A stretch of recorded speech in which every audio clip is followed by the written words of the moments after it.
Welcome to public TV news. బులెటిన్ల ముందుగా headlines. మద్యం సేవించి పాఠశాలకి వచ్చిన ప్రధాన ఉపాధ్యాయుడు అడిగిన వారిపై దుర్భాషలాడిన వైనం.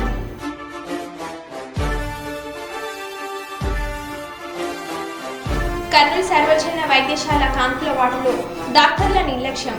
నిండు గర్భిణి ఓపీని చింపి బయటకు పంపిన లేడీ డాక్టర్లు.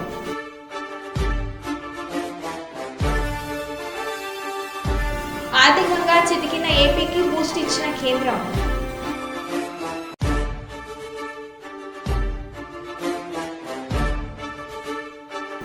నారా భువనేశ్వరి పైపాల్యం గ్రామ దత్తత మహిళలతో ముఖాముఖి కార్యక్రమం. కాంగ్రెస్ నాయకుల ఒత్తిళ్లకు తాలూకే పరిస్థితి లేదు. సిపిఎం జిల్లా నాయకులు మంద మల్లేశం.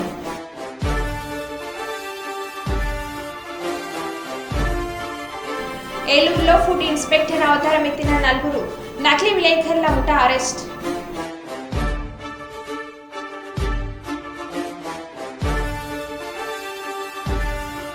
ఇక వివరాల్లోకి వెళ్తే కొమ్రంభీం ఆసిఫాబాద్ జిల్లాలో ప్రభుత్వ ఆసుపత్రులకు వచ్చే రోగులకు నాణ్యమైన వైద్య సేవలు అందించాలని జిల్లా కలెక్టర్ వెంకటేష్ దోత్రే అన్నారు.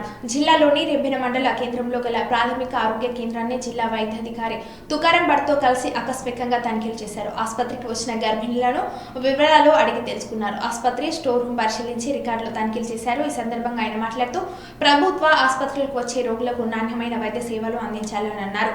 గర్భిణులకు ఎప్పటికప్పుడు పరీక్షలు నిర్వహించి అవసరమైన సూచనలు సలహాలు చేయాలని అన్నారు. ప్రాథమిక ఆరోగ్య కేంద్రాల్లో క్రిటికల్ గా ఉన్న కేసులను జిల్లా ప్రభుత్వ ఆసుపత్రికి పంపించాలి తప్ప ప్రైవేట్ ఆసుపత్రికి పంపించకూడదని సూచించారు. ఆసుపత్రి వైద్యుడు మంచిర్యాల ప్రైవేట్ ఆసుపత్రికి వెళ్లమని రోగులకు సూచించగా ఆయనపై ఆగ్రహం వ్యక్తం చేశారు.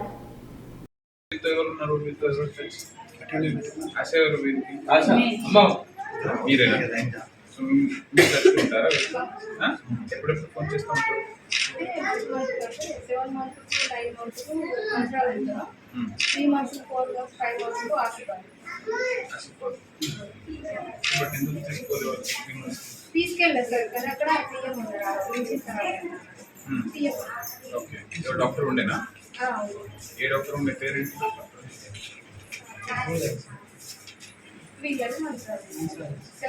మంచిగా తీసుకెళ్ళారు. ఎప్పుడు 7th మంత్ లక్ష్మి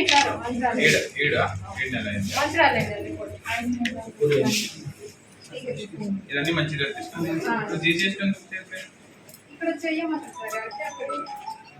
7 months వచ్చి కదా మంచిగా. ఓకే, అంటే ఇక్కడ నుంచి సెంటర్లో ఉంది ఇక్కడ, ఇది కూడా అంత దూరమే, సేమ్ డిస్టెన్స్.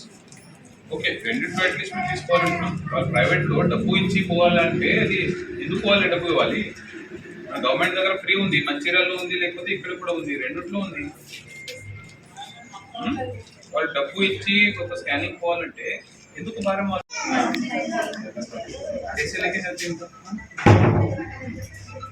ఇప్పుడు బండి నుంచి ఏ బండి నుంచి తీసుకున్నారు?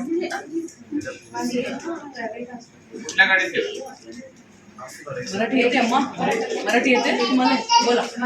मंचिर्याला गेला? कसं गेलेला? कशातून? गाडी बस नाही. మీరు ఏమైనా చెప్పండి. డాక్టర్ చూసుకోవాలి. You are not seen. మీరు అన్ని అజంప్షన్ చేస్తారు. నేను అక్కడ కూర్చొని నేను కూడా అజంప్షన్ చేస్తాను. అన్ని మీరు ఇదే రకంగా తీసుకెళ్తున్నారు, అన్ని గవర్నమెంట్లోనే అవుతుంది. But assumption is not there. అడగండి, పేషెంట్స్ అడగండి. వై దే షుడ్ విత్డ్రా లేదా మీరు ఏం చేస్తున్నారు?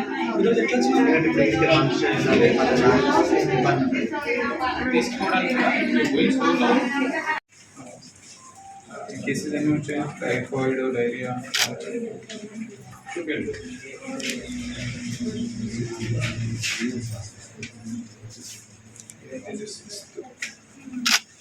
ఈరోజు నేను రాస్తా, రేపు రాస్తాను.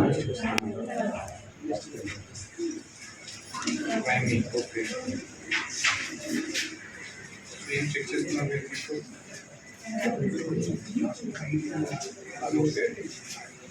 హెచ్పి ఇప్పుడు 9.5 ఉంది అంటున్నారా? సరే, లాస్ట్ టైం ఏమి ఇచ్చారు? ఇంజెక్షన్స్ ఇస్తున్నారా? 9 ఇంజెక్షన్స్ కూడా వస్తాయి కదా, 9.5 ఓకే. సో మీరు అప్పుడు ఇస్తున్నారా? అక్కడ అట్లీస్ట్ మీకు 11లో కూడా ఇంజెక్షన్స్ ఇస్తున్నారు. ఇంకొక పిహెచ్సిలో క్లోజ్ కదా ఆయన other PHC doctor is at 11 ఉంటే కూడా వేరే ఐవి ఫ్లూయిడ్స్ ఉన్నాయి. ఓకే, అక్కడ ఐవి ఫ్లూయిడ్స్ డైరియా డీసెంట్రీ ఉన్న మెడిసిన్స్ డెంగ్యూ టెస్ట్ కిట్స్ ల్యాబ్లో అన్ని వాళ్ళకి ఉన్నాయి sir. Malaria kits. Malaria kits ఉన్నాయి సార్. బట్ మీరు టీ అబ్జెక్ట్ బ్రిటిష్ వారితో పోరాడిన వీరుడు హారం తమ్మన దొర వద్దని సందర్భంగా ఎస్ఐ సూర్యనారాయణ మాట్లాడారు.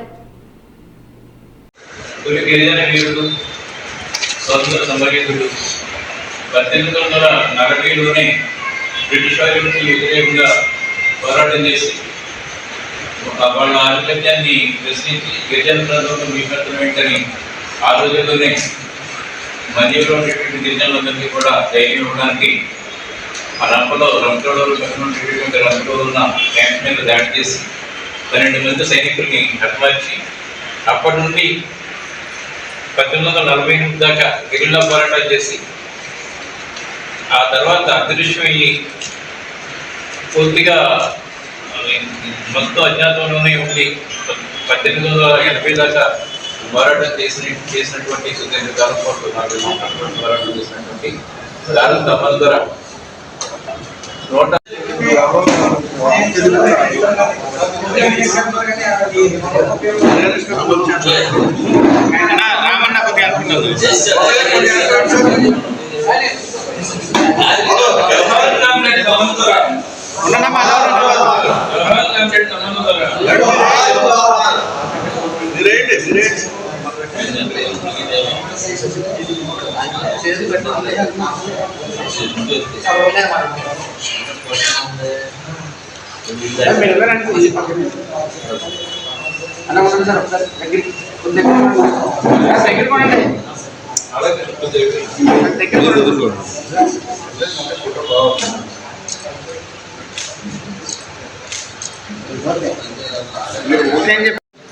బర్తెల్దిన్ ప్రాంతంలో పట్టుకొని ఆయన తల నరికి రాజమండ్రి కోటగుమ్మం దగ్గర కార్బోలిక్ కాయిల్లో పెట్టి మొత్తం అందరూ చూసేలా ప్రదర్శన పెట్టారు. బ్రిటిష్ వాళ్ళకి వ్యతిరేకంగా ఎవరైనా ఉంటే ఈ విధంగా జరుగుతుంది అని చెప్పారు.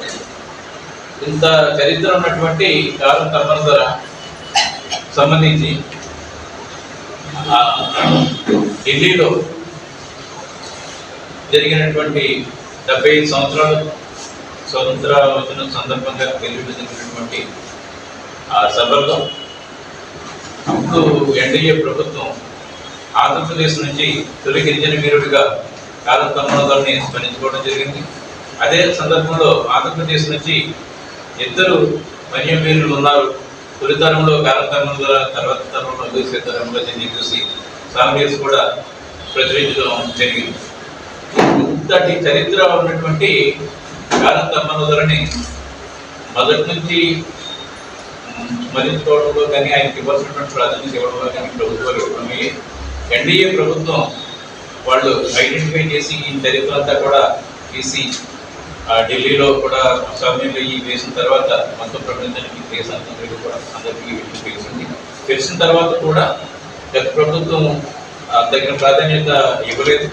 కాబట్టి ఎన్డీఏ తెలుగుదేశం ప్రభుత్వం హారం తమ్మన దొరకి తగిన ప్రాధాన్యత ఇవ్వాలని, అదేవిధంగా ఆయన కుటుంబ సభ్యులు కూడా 1880 దాకా కూడా అజ్ఞాతంలో ఉన్నారు. ఎందుకంటే 1880లో ఆయన బందపల్లి ముఠాదారు, రంపచోడవరం బందపల్లి ముఠాదారు, ఆ ముఠాదారుగా కూడా బర్తెల్దిన్ ప్రాంతంలో పట్టుకొని ఆయన తల నరికి రాజమండ్రి కోటగుమ్మం దగ్గర కార్బోలిక్ కాయిల్లో పెట్టి మొత్తం అందరూ చూసేలా ప్రదర్శన పెట్టారు.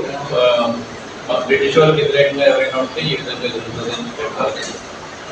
ఇంత చరిత్ర ఉన్నటువంటి హారం తమ్మన దొర సంబంధించి ఢిల్లీలో జరిగినటువంటి 75 సంవత్సరాలు స్వతంత్ర వచ్చిన సందర్భంగా తెలియజేసినటువంటి ఆ సభల్లో అప్పుడు ఎన్డీఏ ప్రభుత్వం ఆంధ్రప్రదేశ్ నుంచి తొలి గిరిజన వీరుడిగా కాలం తమ్ముళ్ళని స్మరించుకోవడం జరిగింది. అదే సందర్భంలో ఆంధ్రప్రదేశ్ నుంచి 2 వన్యవీరులు ఉన్నారు. తొలితరంలో కాలం తమ్ముళ్ళ, తర్వాత తరంలో చూసే తరంలో చూసి సాంగ్స్ కూడా ప్రచురించడం జరిగింది.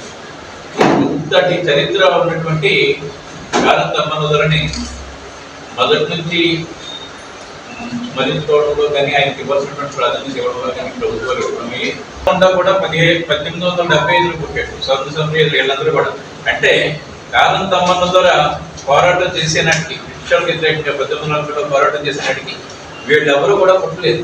అంటే అంత సుదీర్ఘంగా సాయుధ పోరాటం జరిగినటువంటి ప్రాంతం కూడా మనకు కరుపు పార్లమెంట్ నియోజకవర్గ పరిధితో పాటు ఇంకా ఒరిస్సా బార్డర్ ఇదంతా కూడా ఉన్నాయి. ఈ చరిత్ర అంతా కూడా ప్రభుత్వం బయటికి తీయాలి. అదేవిధంగా 30 మందికి ఒక దళంగా ఫార్మ్ అయ్యారు. ఈ 30 మందిలో మిగతా వాళ్ళ వివరాలు ఏంటి? ఒక ఆయన పోలీసులు అరెస్ట్ చేస్తే చనిపోయాడు. వీళ్ళకి సంబంధించినటువంటి చరిత్ర అంతా వివరాలన్నీ కూడా ప్రభుత్వం బయటికి తీసి వాళ్ళందరికీ కూడా న్యాయం చేయాలి. ఎందుకంటే చరిత్రలో మరుగున పడిపోయినటువంటి వాళ్ళు.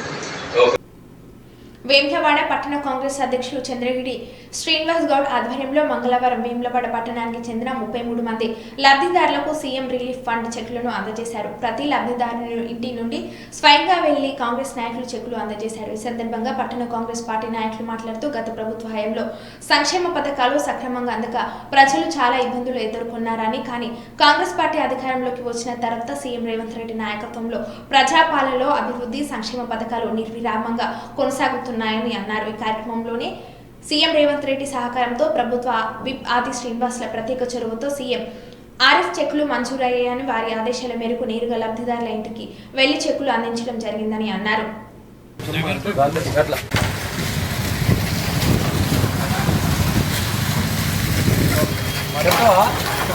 60 రూపాయలు వచ్చాయి నీకు చెప్తావా? సీనన్నకు దండం పెట్టి చెప్తావా? చెప్తా.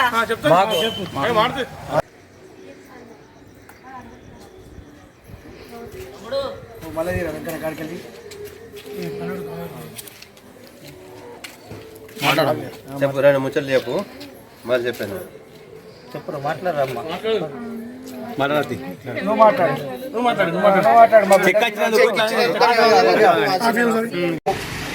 గౌరవనీయులు పెద్దలు ఆసీన గారి నాయకత్వంలో ఈరోజు సీఎం రిలీఫ్ ఫండ్ చెక్లను పట్టణ కాంగ్రెస్ పార్టీ అధ్యక్షులు చంద్రగిరి శ్రీనివాస్ గారి ఆధ్వర్యంలో అందరికీ 33 చెక్లను పంపిణీ చేయడం జరిగింది. ఈరోజు సంక్షేమానికి, ఈరోజు అభివృద్ధికి ఈరోజు కాంగ్రెస్ పార్టీ పేటెంట్గా ఉంటుందని ఒక నిదర్శనం ఈరోజు తప్పదు.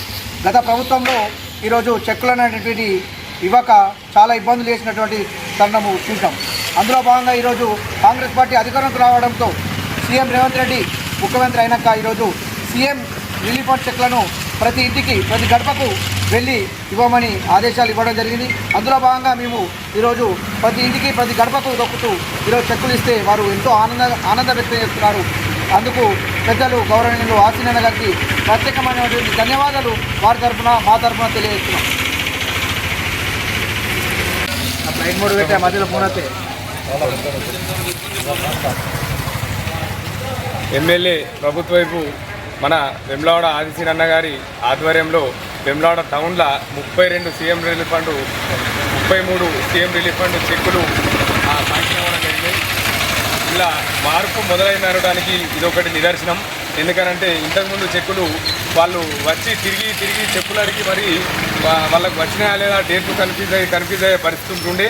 కానీ ఇవాళ సీనన్న స్వయంగా ఆ టౌన్ ప్రెసిడెంట్ గారి ఆధ్వర్యంలో ఒకటే చెప్పారు, ప్రతి ఇంటికి పోయి మీరే చెక్కు వాళ్ళ చేతిలో ఇవ్వండి, ఎందుకంటే వాళ్ళు మన దగ్గరికి వచ్చుడు తిరుగుడు వాళ్ళకు ఇబ్బంది అవుతుందని చెప్పి ఆయన మంచి ఆలోచనతోని ఈ మాట చెప్పడంతోనే టౌన్ ప్రెసిడెంట్ గారి ఆధ్వర్యంలో అందరం కలిసి అంటే వాళ్ళ ఇంటికి పోయి ఆ చెక్కులు ఇవ్వడం జరుగుతుంది. వాళ్ళు కూడా నిజంగా బిడ్డ మాకు చాలా సంతోషం ఇంటికి తెచ్చిచ్చినందుకు అని చెప్పి వాళ్ళు కూడా చాలా సంతోషం వ్యక్తం చేయడం జరిగింది. సీనన్న పాలన నిజంగా ప్రతి గడపకు పోతున్నందుకు వాళ్ళందరూ ఎంతో ఆనందం వ్యక్తం చేస్తున్నారు. జై సీనన్న. 33 చెక్కులు. ఈరోజు కాంగ్రెస్ పార్టీ వచ్చినాక రేవంత్ రెడ్డి గారి ఆధ్వర్యంలో 33 చెక్కులు శాంక్షన్ కావడం జరిగింది. వేములవాడ పట్టణంలో ఈరోజు వేములవాడ పట్టణానికి సంబంధించిన సీఎం రిలీఫ్ ఫండ్ 33 చెక్కులు రావడం జరిగింది. ఆదిత్య అన్న గారి చొరవతోని గత ప్రభుత్వంలో 4 సంవత్సరాల కింద అప్లై చేసుకుంటే చెక్కులు వచ్చి వాపసు అయిన ఘనత బీఆర్ఎస్ పార్టీది. ఒక తల్లికి ఇప్పుడు 60,000 చెక్కు వచ్చింది. ఆమె 60,000 చెక్కు 4 సంవత్సరాల నుంచి మేము గత ప్రభుత్వం ఎమ్మెల్యే గారి దగ్గర తిరిగితే వస్తాయని చెప్పిండు. అది వాపసు అయింది. ఆదిశీలన దగ్గరికి పోయి మొన్న మొరపెట్టుకుంటే ఈరోజు మాకు చెక్కు అందించినందుకు ఆదిశీలన గారికి పాదాభివందనం తెలుపుకుంటామని వారు దండం పెట్టి చెప్పడం జరిగింది. మాకు చాలా సంతోషంగా. కాంగ్రెస్ నాయకుల ఒత్తిళ్లకు తలొక్కే పరిస్థితి సిపిఎం గుడిసెవాసులకు లేదని సిపిఎం జిల్లా నాయకులు మందం మల్లేశం అన్నారు. హన్మకొండలోని గ్రేటర్ కార్పొరేషన్ 2వ డివిజన్లో భగత్ సింగ్ నగర్ వ్యవస్థాపక అధ్యక్షులు సిపిఎం జిల్లా నాయకులు మల్లేశం బుధవారం మీడియా సమావేశం నిర్వహించారు. ఈ సందర్భంగా ఆయన మాట్లాడుతూ 2వ డివిజన్ భగత్ సింగ్ నగర్ ప్రజలు తన వల్ల ఇబ్బంది పడుతున్నట్లు కాంగ్రెస్ శ్రేణులు అసత్య ఆరోపణలు చేస్తున్న మాదాసి అజయ్ భాస్కర్, జనగామ కృష్ణ, కందిగుండ రవి మా కాలనీ వాసులతో ఎలాంటి సంబంధం లేదని చెప్పారు. కాంగ్రెస్ ప్రభుత్వం ఏర్పడిన 8 నెలల్లో అభివృద్ధి కోసం ఎలాంటి అభివృద్ధి పనులకు శంకుస్థాపన చేయలేదు. భగత్ సింగ్ నగర్ కాలనీలోని గత 12 సంవత్సరాలు అందరూ కలిసి కట్టుగా ఐక్యమత్యంగా ఉంటున్నారని పేర్కొన్నారు. రియల్ ఎస్టేట్ భూ కబ్జాదారుల నుండి కాలనీ రక్షిస్తూ ప్రశాంతంగా జీవిస్తున్నామని తెలిపారు. మద్యం మత్తులో కాంగ్రెస్ శ్రేణులు మహిళల పట్ల అసభ్య ప్రవర్తన చేస్తున్న సందర్భంలో పోలీస్ స్టేషన్లో కేసులు కూడా పెట్టినట్లు తెలిపారు. కాలనీ ప్రజల అభిష్టం సహకారంతో బొడ్రాయి అంబేద్కర్ కమిటీ పోచమ్మ గుడి కట్టుకున్నామని తెలిపారు. మేము కాలనీ వాసుల సహకారంతో వాటర్ ప్లాంట్ ఏర్పాటు కోసం బేస్మెంట్ వరకు నిర్మిస్తే కాంగ్రెస్ శ్రేణులు రూమ్ కట్టడం సరికాదని, వాటర్ ప్లాంట్ ముసుగులో బిజినెస్ చేసుకోవడానికి కుట్రలు చేస్తున్నారని విమర్శించారు. కాంగ్రెస్ పార్టీ పేరుతో సిపిఎం పార్టీ ఆధ్వర్యంలో వేసుకున్న గుడిసె వాసుల జోలుకి వస్తే సహించబోమని అన్నారు. ఒక 10 మందిని కాంగ్రెస్ పార్టీలో చేర్చుకొని వారి ద్వారా నా మీద అవినీతి చేయిస్తానని, లేదా ప్లాట్లు ప్రజలను ఇబ్బంది పెట్టి అదనంగా నేను తీసుకున్నానని, ఇక్కడ వాటర్ ప్లాంట్ నిర్మాణం చేస్తా అంటే నేను అడ్డుకుంటున్నాను, ఇట్లా అనేక రూపాల్లో ఆరోపణ చేస్తాను. ఈ ఆరోపణలు కొత్త ఏం కాదు. నాకు ఈ 10 సంవత్సరాల కాలంలో అనేక పోరాటాలు, ఉద్యమాలు చేసిన చరిత్ర నాది. ఈ 10 సంవత్సరాల కాలంలో అజయ్ అంటోడు ఎక్కడున్నాడు, కుమార్ అంటోడు ఎక్కడున్నాడు, భాస్కర్ అంటోడు ఎక్కడున్నాడు, కందికొండ రవి అంటోడు ఎక్కడున్నాడు, కృష్ణ అంటోడు ఎక్కడున్నాడు? ఇవాళ ఎందుకు ఆరోపణ చేస్తాను? మా గుడిసెవాసులను వాళ్ళని చేరదీసి వాళ్ళకి తాగబోయించి ఇక్కడ ప్రజలు పనిలో వేస్తున్న క్రమంలో పోచమ్మ గుడి కాడ అడ్డా వేసి వచ్చిపోయే వాళ్ళను బనాయించుకుంటూ కాంగ్రెస్ పార్టీ మేము చెప్పినట్టుగా మీరందరూ కాలనీ ప్రజలందరూ వినాలని భయభ్రాంతులకు గురి చేసింది ఎవరు? మా గుడిసెవాసులందరికీ తెలుసు. నేను ఒకటే చెప్తున్నా, అభివృద్ధి చేస్తానంటే సహకరించిన దాంట్లో నేను మొట్టమొదటి వ్యక్తి.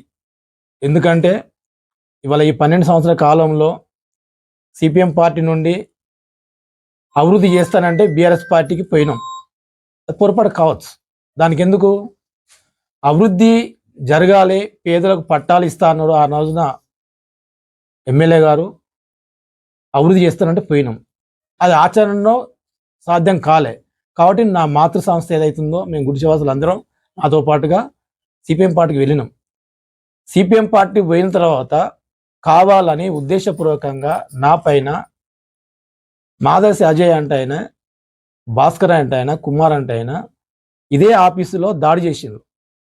ఇక్కడ ప్రజలందరూ గుడిసెవాసులు అందరూ తెలుసు. వీళ్ళ మీద దాదాపు యూనివర్సిటీ పోలీస్ స్టేషన్లో ఒక 10 కేసులు దాకా ఉన్నాయి. మరి ఎవరు భయభ్రాంతికి గురి చేస్తున్నారు? ఎవరు మహిళల పట్ల భయభ్రాంతికి గురి చేస్తున్నారు?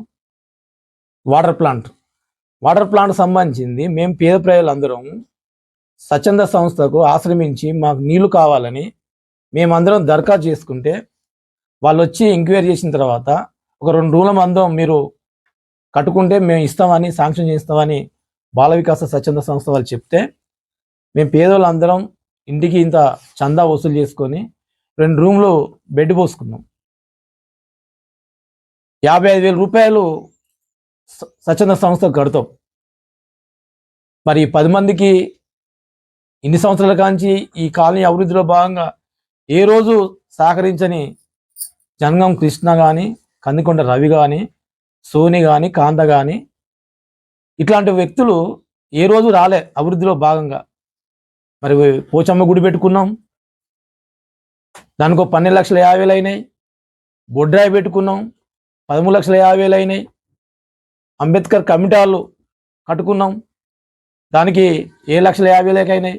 మరి 1 రూపాయి అయ్యని వాళ్ళు హఠాత్తుగా మా గుడిసెవాసుల మీద ప్రేమ ఉన్నట్టుగా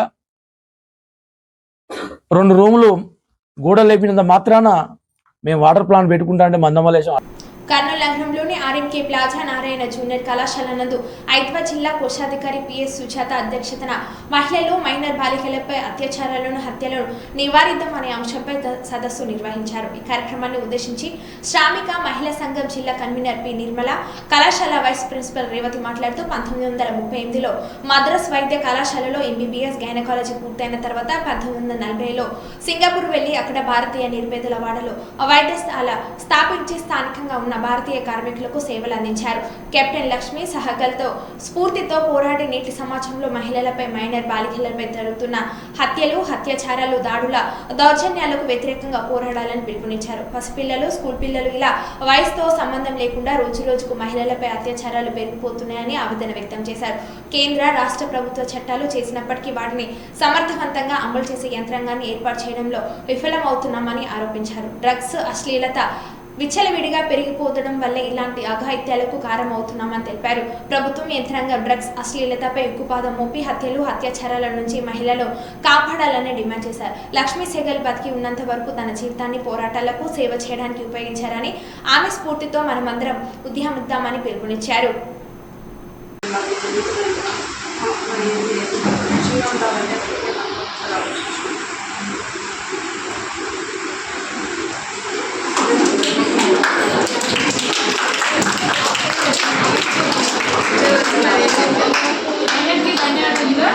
ఇప్పుడు మన నిర్మలకాయ మాట్లాడుతూ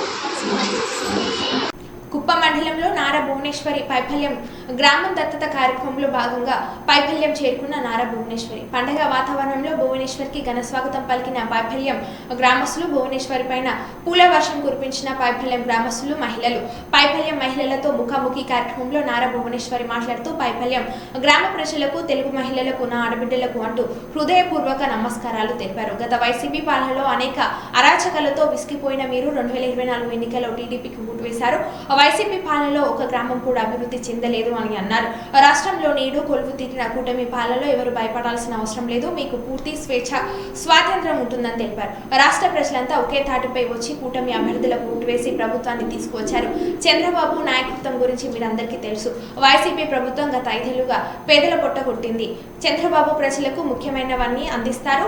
ఆగస్టు 15న పేదవారి కోసం అన్న క్యాంటీన్లు తెరుస్తారు అని తెలిపారు. కుప్పం నియోజకవర్గంలో అత్యధిక మెజార్టీ తెచ్చిన పైఫల్యం ప్రజలందరికీ నా నమస్కారాలు అంటూ మీ గ్రామాన్ని రాష్ట్రంలో నెంబర్ 1 స్థానంలో నిలబెట్టేందుకు నా వంతు కృషి చేస్తానని భువనేశ్వర్ తెలిపారు.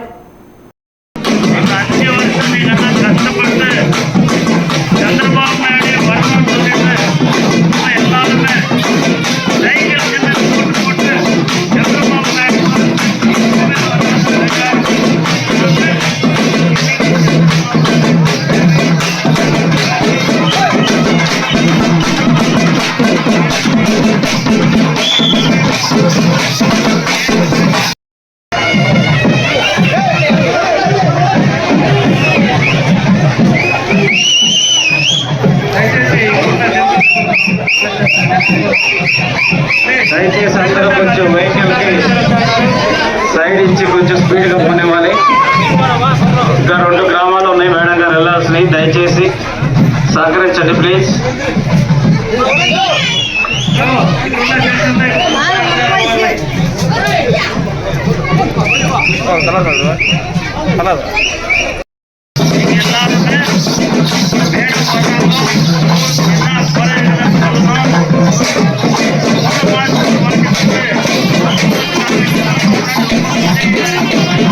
Thank you. మీరంతా కొంచెం సైడ్ వచ్చారు, మీరంతా ఇట్లా వచ్చారు. హలో, ఇక్కడ ఉన్న జనసేన సైడ్ వచ్చేయండి. మేడం గారు వస్తా ఉన్నారు. లేడీస్ దాని వదలన్నా, అక్కడ లేడీస్ ప్రతి ఒక్కరు లేడీస్కి దాని వదలన్నా.